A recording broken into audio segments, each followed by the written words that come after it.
Moi, mä oon futuristi Elina Hiltunen ja tässä videosarjassa mä kerron mun uusimmasta kirjasta Mitä tapahtuu huomenna, megatrendit nopealla silmäyksellä.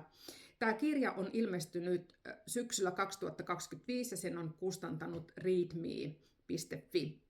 Tässä kirjassa mä käyn läpi 10 megatrendiä ja tilastoja niiden takana. Tervetuloa katsomaan mun tätä videosarjaa. No mikä tämä megatrendi sitten on? Megatrendi on semmoinen trendi, joka on globaali, eli se vaikuttaa joka puolella maailmaa. Se on täällä tänään, että se ei ole mikään tämmöinen visio jostain tulevaisuudesta, vaan se on todella läsnä täällä tänään. Se on pitkäaikainen, se ei ole mikään uusi asia siis, ja sanottaisiko näin, että kaikki meistä oikeastaan tietää nämä megatrendit, kun mä lähden niitä sitten luettelemaan.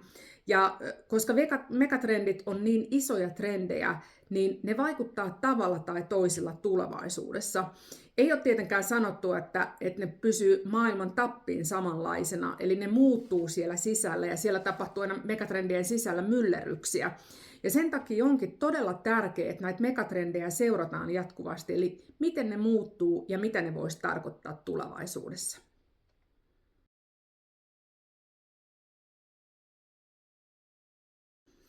No mitkä nämä 10 megatrendiä on sitten, mitä mä käyn tässä mun kirjassa läpi?